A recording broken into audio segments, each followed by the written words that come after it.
Hi, welcome to Punchlne Talks, the business breakfast briefers. I'm Mark Owen, and each week I invite a panel of business experts to review the morning newspapers, find out what's happened in their own individual business, their own individual business sectors, and finally, what's caught their eye in this week's Punchline. But before I start, I just want to thank our fantastic sponsors, Hazelwood's Accountants and Business Advisors. Now, each week we have a hot topic, and this week's hot topic is boosted e-scooters and electric delivery bikes.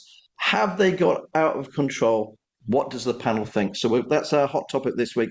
Okay, let's meet the panel. We have Simon Ford, he's the Chief Executive of Speedy Skips and Aggregates company Allstones.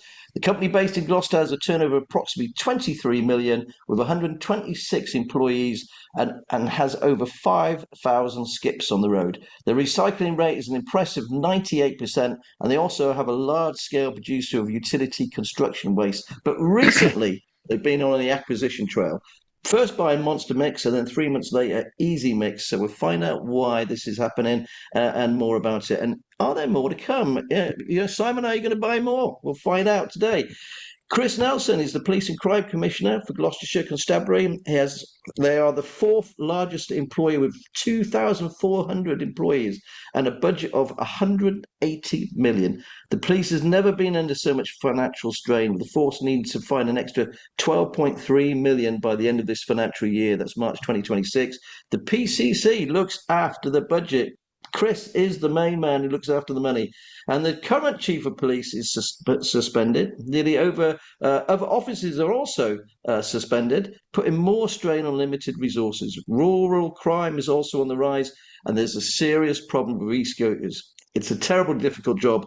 So we'll find out how he tackles all those issues. We have Alex Cottrell, Head of External Relations at University of Gloucestershire. The £75 million Gloucestershire City Campus has just opened, so we'll find her views on the building.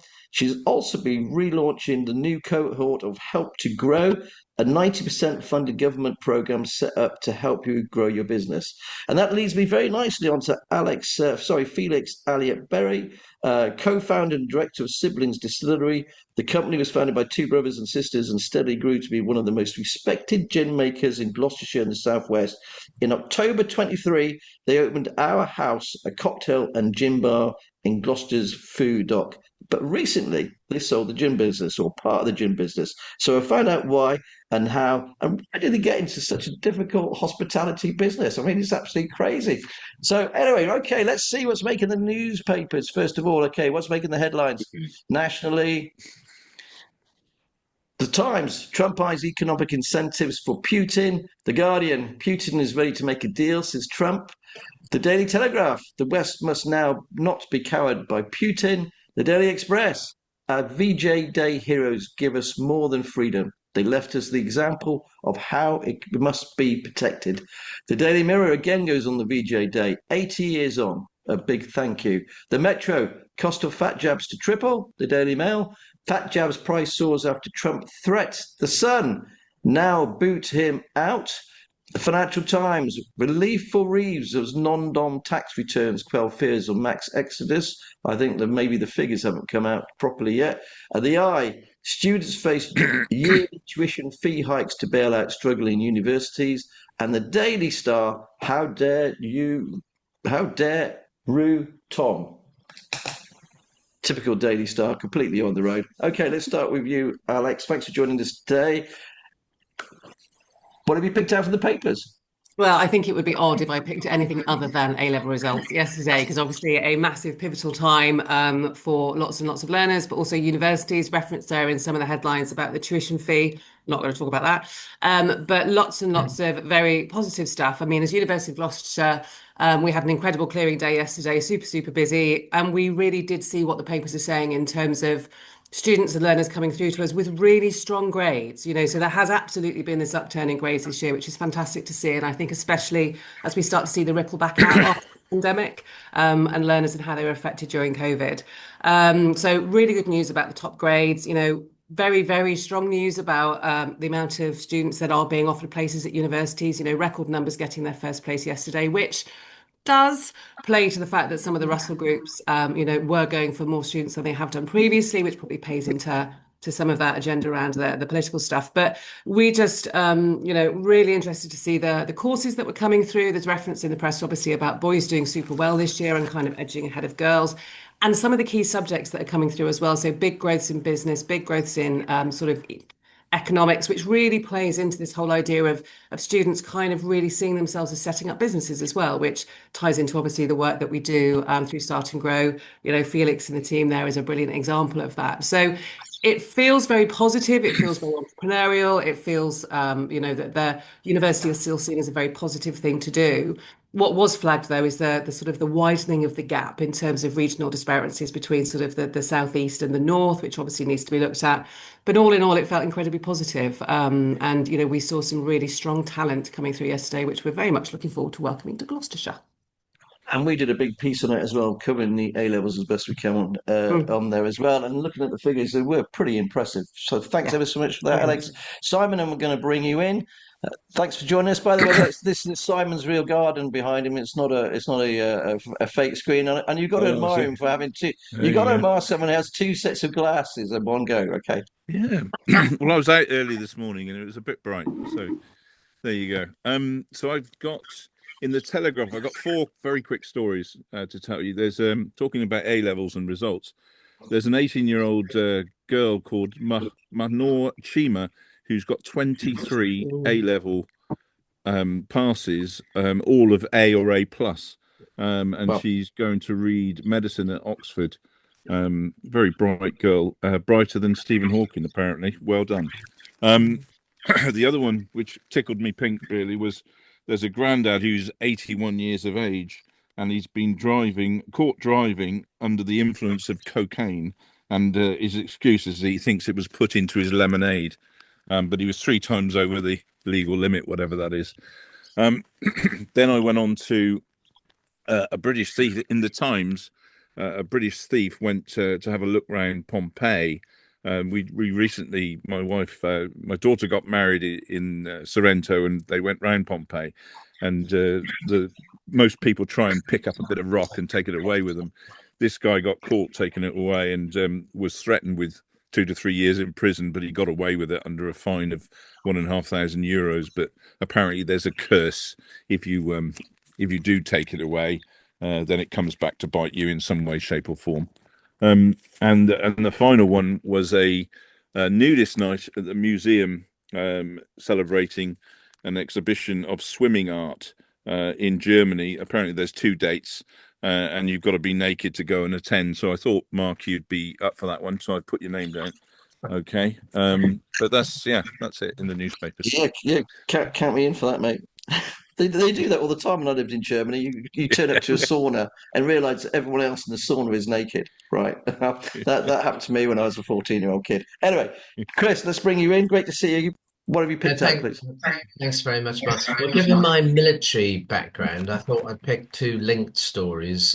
First one, it's the 80th anniversary of victory in Japan, VJ Day. And there's been a lot of stuff on television about Hiroshima and Nagasaki, and very, very little about all the dreadful things that a lot of the Japanese military did to the countries that they invaded and the soldiers that they captured. And really the terrible experiences of a lot of British military, which you don't get much talk about. You just get talk about the atomic bombs, and there was a connection. The Allies decided to drop those. Well, America decided to drop those bombs to force Japan to surrender, because if they'd had to fight each island all the way into mainland Japan, we'd have lost hundreds of thousands of soldiers. And the other linked story is that in Birmingham, a lot of residents put national flags out in their streets, I think, to celebrate VJ Day on lampposts and things. And the Labour Council, who went bankrupt a couple of years ago, is pulling them down, saying it's a safety hazard. I think it's ridiculous. Mhm. Couldn't agree more. Thanks very much. You got to put it out there that Chris, you're a Tory You're a Tory candidate for the Police and Crime Commission. I just want to put as for balance. Felix, great to see you. I know you've done your papers, haven't you? We've done them already. My goodness, I got myself all mixed up. No, Felix, have you done your papers? No, I've not done mine yet. Oh, sorry, matey. That's all right. But I've picked a couple, and then I have one linked one that's very, very quick with that as well. But my main one was just reading the article on the plainclothes officers that posed as joggers to crack down on catcalling. First pilot study of this in Surrey. They sent out 2 sort of mid-20s female officers in gym gear and jogging stuff, and they found within 10 minutes they had to speak to the first person for catcalling, and they actually ended up making 18 arrests during that time. So if that doesn't tell you that it's worthwhile trying to clamp down on this, and I don't know what it is. As someone who's run businesses with my 2 sisters and employ a lot of young female staff in an environment where this can be kind of pretty prevalent, I welcome anything that comes along to kind of make people see that there's consequences, that sort of thing, even if it has to be in a legal sense and not a moral sense. It's a step in the right direction. So I thought that was interesting, and I think it's something that hopefully the pilot study shows is worth doing. The other one that's popped through this morning, I saw that there's been a lot of talk in our industry about Generation Z drinking far less and far less frequently than any other generation in the past. It turns out that was purely down to the fact they hadn't yet entered the workforce, and when they've adjusted it from the original study in 2023 to 2025, that number of drinking frequency has jumped up to in line with every other generation. So all the doom and gloom around the off and on sale industry is probably built on some slightly misleading facts there. And in fact, actually, it turns out that Generation Z are more likely to drink in hospitality venues than anywhere else. And so the kind of, the doom and gloom around that was probably slightly unfounded and slightly premature, given the fact that most of that generation hadn't started work yet. And the final one, which is slightly linked, it just tickled me a little bit. I read it a second ago. China's biggest spirit brand share price has dropped almost 10% on announcement that civil servants will no longer be able to expense their lunches. So it goes to show just how productive some of those lunch meetings were, I think. Okay, thanks very much. Great selection there. So, okay, Simon, let's bring you in about Allstones and Speedy Skips. Obviously, you see your big lorries driving around all over the place, but you've also got some other lorries now going to be under your brand, Monster Mix and Easy Mix taking over. Obviously, we ran those stories. What's the thinking behind that, mate? Well, we were supplying Monster Mix with recycled aggregates on a reasonable scale. Anyway, so the synergies were quite prevalent to us initially. And in fairness to Rowan Elliott, who's my managing director, he ran with it and got the deal over the line. It just made a lot of sense in terms of growth and moving forward, that we can supply recycled aggregates into the concrete game to try and lower that carbon footprint for them as well, and provide a recycled concrete out in the marketplace. It's volumetrics mostly, and that's the reason why we bought Easy Mix as well, so that we could expand, and grow in the county. So sorry, mate. Can you? What is volumetrics? What does that mean? Sorry.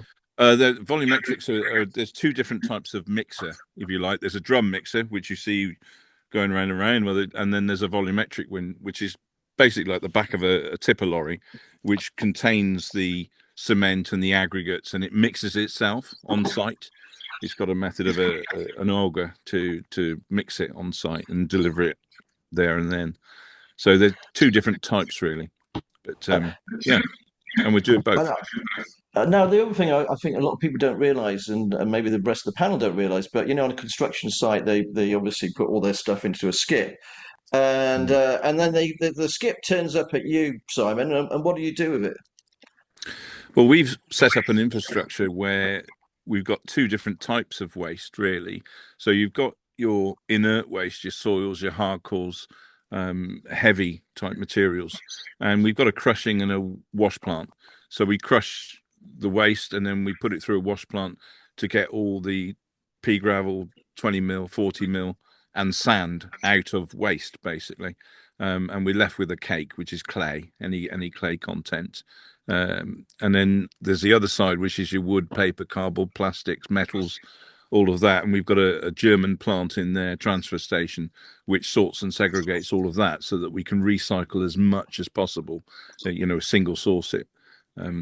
So yeah, we're down to 2% going to waste to energy. And then we collect the IBA, so the ash from the incinerator, from our burnt waste, and then we put that through the process of the aggregates as well. So the whole thing is going full circle. Yeah. Yeah, fantastic. I just don't think people that realise that when you use a Speedy Skip, this is what happens to it, And not that I want to downplay other skip companies, but do they all come to you, mate, in the end? No, I mean, yes, we get other skip companies tip off with us as well.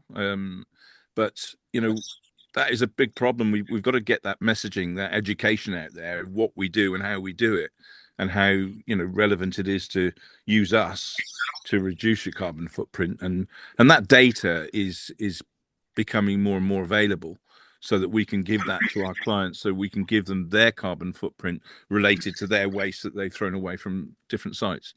So the technology is changing a lot now, and we've moved in. We've done a partnership with a group of lads from Oxford University who have built a platform to make it more efficient for the driving and less fuel, and a better way. So it's a sort of AI approach to logistics, and we're working on that now. We're sort of halfway through it, really, but that should save a lot of time and effort and make us even more efficient as well. So there's a lot going on. Yeah. And I'll tell you what, if we get a chance, I don't know if you do tours, Simon, but it's actually fantastic. Go down there and see how they actually do it all. Thanks ever so much for that, Simon. I'm going to move to you, Felix, next. Congratulations on our house. Why did you sell the gin side of the business? Because I always thought that was doing really well. That's your sort of, that's how you started the whole company.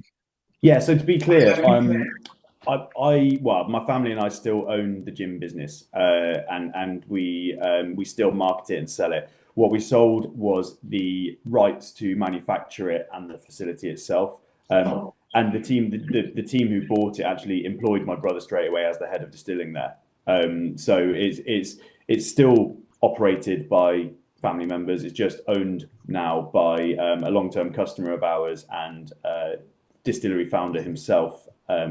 Ben, who owns Uncommon Distillery. So they bought the distillery premise, the distillery setup premises, and also the rights to manufacture our gin plus the customers that we also manufactured for from there. It was really a time-saving mission. I found myself spending a lot more time in the hospitality side of our business and less time at the distillery itself. And so when it got to doing, our health and safety inspections, our spirit duty returns, all of the kind of behind the scenes stuff at the distillery, I was finding my time was better spent elsewhere, basically. And so if we could keep it exactly the same, so same facility, same team manufacturing it, just the introduction of Uncommon Distillery, who manufacture their own brand on site as well, whilst still manufacturing ours for us, it seemed like a pretty seamless way to kind of slightly maneuver myself away from being too involved in the hands-on side of it. We retain the brand, we still operate all of our customers, all of our website, things like that, but just don't have what was becoming slight headache of actually having to be the people in charge of making it. So yeah, when all's said and done, it doesn't make an enormous amount of difference to anyone other than me. The customers still get the same product made in the same facility by the same person, but I just don't have to be the one overseeing it anymore. And Ben, who's in charge of Uncommon, who own the site now, is not just a long-term customer, but also has become a good friend of mine. And so we work very well together, and it's been pretty seamless. I mean, as seamless as an acquisition can be. It's been sort of fairly headache-free. And like I say, we're working on new projects together. I've got a new product being launched next month.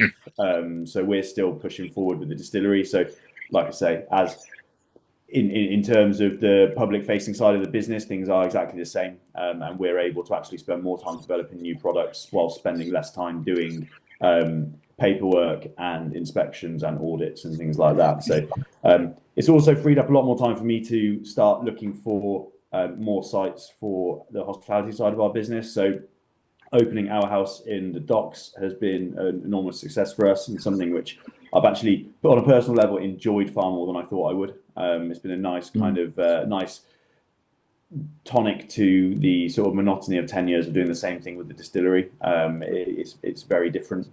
We get to be the buyer as opposed to the seller for once, which is a nice switch around for us. And we've really enjoyed kind of creating that atmosphere, creating the product list, and kind of building the relationship within Gloucester there. And like you said, it's not a massively easy industry to enter, especially in 2023, which was 2023-24 was one of the most challenging times for hospitality in recent years, outside of obviously pandemic year. But for us, it's been a hugely positive experience. We've kind of hit all of our targets and are, like I say, looking for expansion options now. It's funny you should say that, because I always thought you'd expand it, because it's very, very popular. Every time I sort of put my door in there, there's always people there. And and it has a nice vibe, mate. It's a very friendly place to go. Well, it's a nice small venue, which is great because it means there is always a vibe there. Even if you've got 20 people in there, it feels like there's an atmosphere. Obviously, that size is also a limiting factor as well, which is why we do need to look at other premises in other towns and cities. So instead of finding a bigger venue in Gloucester, which is obviously the other option, we don't want to lose that kind of feeling of intimacy and the ability that we have to provide really nice service for people. So it's just going to become a sort of multiples game for us, really, especially in the near future. Anyway, two, three, maybe 4 venues. We'll have a nice little hospitality business there. Yeah, great stuff. Very, very, very quick question. Are you looking Gloucestershire, or are you looking further afield? Bristol or something like that? It will be within an hour of where we are at the moment. So whether that is technically Gloucestershire or Herefordshire or Somerset, it'll be within an hour of here. We're looking at 3 or 4 different areas, just waiting for a decent venue to come up somewhere. But at the moment, as is probably sort of well documented, it is a difficult time for the industry. So somewhere nice will crop up in the next sort of 6 to 12 months in another town, and then that'll be a sort of a fun next step for us. Yeah, fantastic. It goes to show, you work hard, you can really create something and build something. So, congratulations to you and your family, mate. Okay, we're going to bring you in, Chris. Chris, obviously, it's a tough job that you've got there, mate. Currently, you've got the chief of police suspended. You've got around 100 other police officers on sort of suspended as well.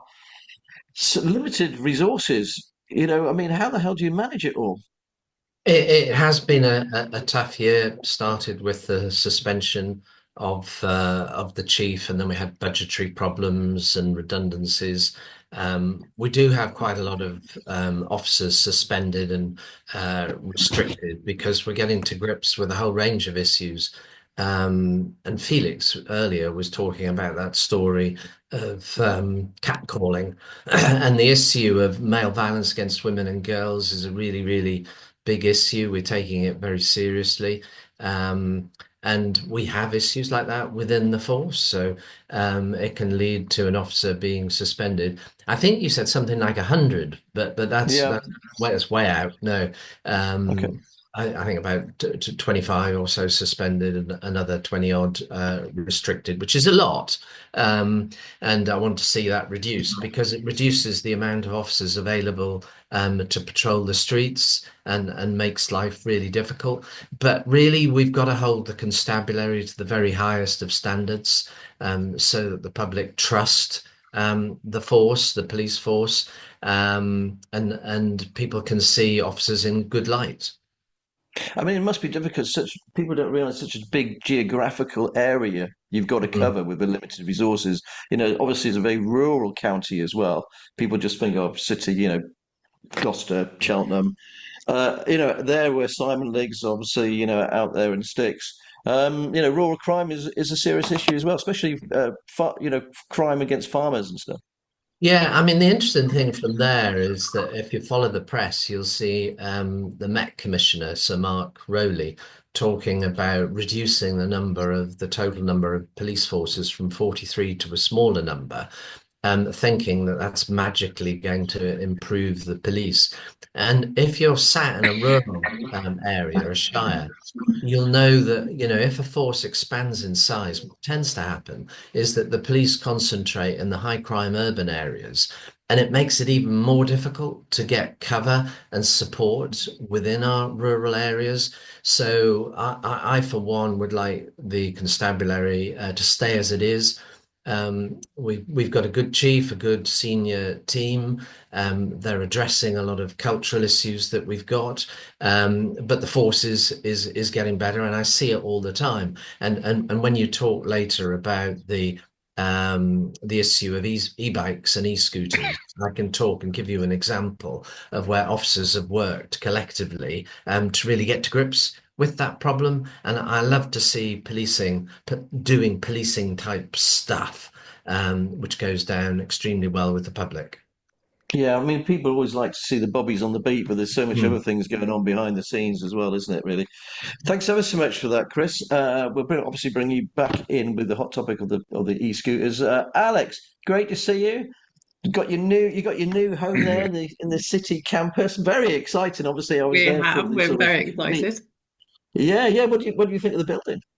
Oh, it's fantastic, isn't it? I mean, you've been round, haven't you? So I think it's, as you know, because I know Claire was on recently, wasn't she? It's been a labour of love for a number of years. And I think to sort of get to this point, to be able to open the doors, to be able to start using it, especially tying in with, the fact that we've got new students coming in shortly, we've got existing staff and students that are going through.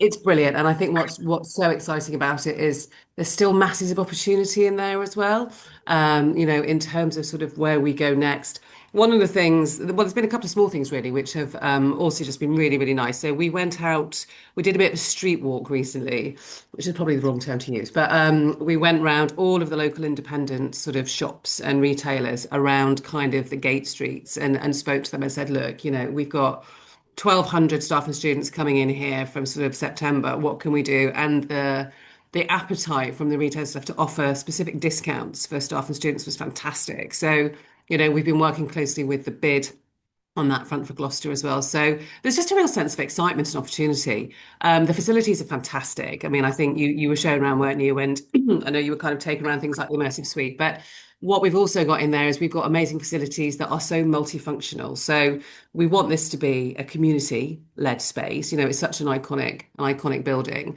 So as well as sort of the standard teaching that's going to be happening in there, we're doing an awful lot in terms of business support and community support. We've got events happening now between now and the end of the year, tying in with things like art shows, the heritage festivals. I think there's the Opportunities Fair on the 20th where we're going to make sure we're there. And we're really going to use it as well as our platform for supporting our enterprise offer through our Start and Grow programme. So working with all sorts of organisations, including the Gate Trust, just to make sure that it's a space that's used and that it's felt that there is some ownership there. Obviously, the county library is going as well, which is going to be a real kind of pull for footfall. But yeah, we're very chuffed, as you can probably see. I can tell very, very quickly. Help to Grow is launched as well. So a new cohort. Can you explain what Help to Grow is, please? Yeah, Help to Grow is fab. We've been running it for a number of years. It's a government-funded programme, basically aimed at senior leaders, business owners in the area. You have to be a small business charter accredited business school to run it, of which we are, which is great. So we have been running it for a number of years. We weren't sure what was going to happen with it, with the political change, but good news is it stuck about. So we've got another cohort launching in October, and I just am doing a blatant shout out to any business owners, senior leaders who would like to take advantage. It's a 12-week program, 50 hours, super, super flexible, very peer-to-peer based. But the big news is it's 7.5 grand, but the government picks up the tab for 90% of that. So it's 750 quid. So we have got it promoted on our website. We're doing loads and loads of social. We've got loads and loads of fantastic testimonials. Mark, indeed, you put a member of your team through there as well some years ago. So yeah, we're doing recruitment shortly. So don't miss out if you would like Okay. to. And watch this space. Punchlne will be driving it forward as well, hopefully. Okay. I can't remember where we're at now. Thank you, everybody, for. But let's talk about the hot topic, okay? Before we move on to the pick of the punchline. Today, I'd just like to highlight e-scooters because I actually think they are complete and utter curse on society. I don't really understand why we've got them buzzing around all over the place. I think they're really dangerous. I think they've been souped up. I watched someone the other day. He must have been going around 30 miles an hour through the traffic, weaving in and out. This no helmet. I don't know where to start. I'm going to bring you in, Felix, because you're not being funny, mate. You're the youngest guy of the panel today. Would you hop on an e-scooter? Would you know? What's your view of them? So I would differentiate first of all between the e-scooters that are the e-scooters for hire versus people's personal ones, because obviously the e-scooters for hire are speed restricted, whereas ones that you can buy off the internet are obviously come in any variety of. A guy I know has one that can go like over 50 miles an hour. It's mental. It's got big like chunky wheels on it, and it's like essentially a motorbike. I think that overall, like the e-scooters and e-bikes as well, for that matter, are not a positive thing. I think they've done well to manage it with the ones for hire, and I think there is like a place for hire of kind of personal transport, but I don't understand why we can't implement things like line bikes and stuff like that here, which work perfectly well in London. You know, bicycles are massively different to electric scooters, and I don't really understand why we can't implement those kind of short-term bike hires in this area as opposed to e-scooters. The problem with the e-scooters for hire is that they are inherently quite fun to use. So instead of being used purely for like transit, and like if you were to hire a line bike, you jump on it to get from A to B. You don't use it for like fun necessarily for the day. Whereas if you are a young lad, those electric scooters are pretty fun, and you can whiz around on pedestrianised zones and main roads and kind of ditch them in bushes on your way back home. And there's little to no sort of repercussion for however dangerous you are on them. And like I say, above all else, they are inherently fun, so people are just going to use them for kind of mischief. Okay, Simon, I'm going to bring you in because I know you had an employee that hopped on an e-scooter with his shopping. Could you tell us what happened with him? Yeah, no, he had an accident and ended up in Frenchay and lost his license due to a brain injury. Look, there's a couple of things here. One, we as an industry have a real big problem with the batteries from e-scooters. We've had a fire, a major fire at our place about a year ago, and that was due to one of these batteries. Once you change the chemical format, you put it through a shredder or you do something like that, you're instantly in flames, and there's no way of putting them out. There is no way of putting the flames out. So, you know, we as an industry have got problems with that. Myself, I don't think they should really exist. They're sort of like in this grey area of the law where you can get away with blue murder and do whatever you want. I don't see them during the day because I'm working, but nighttime, you know, you go for a drink or whatever, people will either get a taxi or they'll jump on one of them, and they've had a few drinks. You know, you've got a recipe for disaster, haven't you? They should be licensed, if anything. You know, you should, especially if they're going like Felix says at 50 miles an hour. I mean, it's a motorbike, isn't it?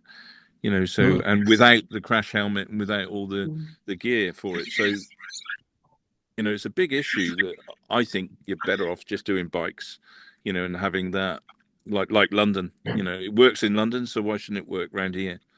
Okay, thanks, Simon. I'm going to bring Alex in because obviously, Alex, you deal with a lot of young people, and I'll bring Chris in then after that. So, Alex, your view on e-scooters, and you'll see it more now that you're in the city centre.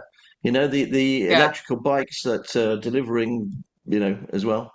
I think I'm kind of with the group on this one. I think I'm with Felix insofar as, you know, we as an institution, you know, we have 4 campuses across Cheltenham and Gloucester, and we're on a massive drive and a massive push to make sure that everyone understands that this is a connected university. It's like if you come to University of Gloucestershire, you're not just at Park Campus, you can use City Campus. Now, that obviously raises a challenge because how do students get between all of our campuses? There are buses, and we have, you know, we also encourage the use of bikes as well. We have bike loan schemes and things like that. So I don't want to I don't want to kind of cut off ways for people to be connected, but I do generally have a sense of fear. I mean, I only know people that have been hurt on them. And I would say probably in fairness, it was entirely their own fault. And the person knows who I'm talking about, but I'm not going to say their name because exactly case in point, they'd had a few, and they came off it and they broke their wrist and had to have surgery on that. There's a sense of they're a good thing to do, but ultimately people can get on them having had a few sherbets, and that just makes no sense to me whatsoever. I remember the races earlier this year. I saw just legions of young people going up towards the racecourse on these scooters, which I thought was a genius idea at the time. But then you just think, oh my goodness, that's got disaster written all over it for the way back. Yeah. So I'm with the group in terms of bikes, especially with our fantastic new cycle lanes that we've got between Cheltenham and Gloucester. All the money that's been spent on those as well. I think bikes are the way forward. That's exactly what I was just going to jump in and say, because like one of the best things the councils have done recently around here is put in really, really good cycle lanes everywhere. So why can't we then just extend that to having more availability for bike hire, especially for students? Like not everyone with them. No, good point. Chris, why can't these e-scooters be licensed? Why can't they have a number plate on the back of them? Why, why isn't the government doing it more? And where do you stand on it all? Yeah. No, I'd agree with you that the legal situation is a complete and utter nightmare. We've got a number of these trial schemes. So in Cheltenham and Gloucester, there's a trial scheme that's legal, so you can get on an e-scooter, and as long as you drive on the road, and there's just one of you on the scooter, not two, and you follow normal rules of the road, that's fine. And I'm quite happy to support things like that. But the trouble is that it's not in every area, so people get confused as to where it is legal and where it's not. You can buy these illegal scooters and bikes on the internet extremely easily, and you can get kits to boost up the bikes to increase the speed. And a lot of the food delivery riders tend to go for those sort of bikes. And, only on Wednesday, we did a major operation in the centre of Gloucester, and we confiscated over 30 e-bikes, which was great. And a lot of the people there, although we've done a lot of work on education, don't understand that although legally they can buy these things, they can't ride them on our pavements and on our roads. So things do need to be improved. I think a lot of work can be done. For instance, you can put devices on a scooter. So when you've got a really heavy scooter, it realizes there are two people on it, not one, and prevents it from being driven. There's all sorts of things that can be done. And to have registration plates. So if someone behaves badly, you can take a photograph and it can be followed up. But it's a very, very hard thing to police. We had on Wednesday dozens of officers, but we don't chase a scooter or an e-bike because that can be very dangerous. We monitor where they are, use drones, follow them, and then intercept them, and do it in the safest way possible. And we do exercises in Cheltenham and other parts of the county as well. So I would urge the government to finish the trial, rule on what is legal and what is not, and change the law so people can't buy illegal things and shops can't sell illegal things that they then use on the road. I totally agree. Anybody else want to add anything to that quickly before we go to the pick of the punchlines? No, cool. Okay, right. Pick of the punchlines. Well, thanks ever so much for that, Chris. Simon, what have you picked out, please, for us? Very, very quickly. Well, it was your video of going around the old Debenham store where the university are moving to. I thought it was very good, very informative. There were some areas which we could use as a business and stuff like that. So there's some linkage with ours, and I like the fact that you bumped into a bit of furniture as you were going around. I thought that was very entertaining. But no, it's a really good facility, and I'm just pleased for the city. Hopefully, it'll regenerate that part of the town and bring it back to how it used to be. So. Yeah, without a shadow of doubt, I think it's going to be a game changer. I really, really do that. And the forum coming on, Bill. Felix, you must be well chuffed. You're going to have all these thousands of students running around for a start. But anyway, what have you picked out from the punchlines, please?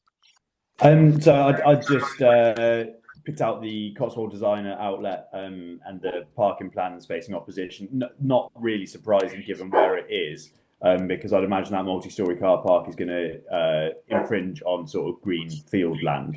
But it was just a wider conversation point for me, really looking at things like the success of these retail parks, especially kind of ones outside of major cities. Is this just another nail in the coffin of city centres? Because I went to the Tewkesbury outlet a couple of weeks ago. It's great, has lots of nice shops. It's got lots of nice chain coffee shops and chain restaurants and things like that. But the popularity of it was quite sort of stark compared to walking through Gloucester city centre. And it did just kind of dawn on me that, like, are these kind of outlet centres and retail parks the final sort of nail in the coffin of any sort of meaningful retail in city centres? Well, it's funny you should say that. I'm going to follow up the story, actually. We'll be going to Tewkesbury very shortly to talk to the retailers there and see what the impact has been on the centre there. That's my biggest worry, and Cheltenham as well. I think Gloucester itself is going to be okay. They don't seem to be too worried, but Tewkesbury, Cheltenham, the Prom, all those, well, you're dead right. We'll see how it pans out. Chris, let's bring you in. What have you picked out from Punchlne, please? Thanks for that, Felix. It was back to my story on e-bikes and e-scooters, and I'd just like to commend Simon Hacker, your reporter, for doing a nice little research piece on the issue we've just talked through. And one other thing that occurs to me just on remembering on our op on Wednesday, some of these e-bikes with all these extra batteries weigh a ton, and traveling at 30, 40 miles per hour, if they hit someone, they could easily kill a person. So this issue is not a trivial issue, and we need to sort it out. And let alone the cost to the NHS, the cost to the families and people. Maybe it should be that they've got to wear helmets. You know, maybe it should be mandatory. Okay, Alex, thank you for that, Chris. Alex, bring you in. Pick of the Punchlne. What have you picked out for us, please? Yeah, mine was just a little one, but I just really loved it. And it was about the fact that the pin factory is being given, I think, about 140 grand as part of a trust to have some kind of regeneration works done. And I'd never even heard of the pin factory until I read your story. But I love the fact it's this fabulous little space in Gloucester. It's this whole idea of regeneration. It's this whole idea of respecting the past, creating new opportunities, bringing the community together. And I just thought it's another, albeit small but really important example of how we're trying to regenerate the city, and kind of tying into the conversations we've had about City Campus, about the forum, all of that sort of stuff. So it was just nice to see that there are smaller venues and smaller pots of money going out, but that are making as much of a difference and an impact for the communities that they serve. So that was my one. Well, thank you very much. I just want to say that's the end of the show, but I'd just like to thank our fantastic panel. Thanks ever so much for joining this morning. I'd like to thank our sponsors, Hazelwood's Accountants and Business Advisors, and I'd like to thank you all for watching. Obviously, in between all this, between the next show out next Friday, it's all in the Punchlne. Thanks very much. Bye.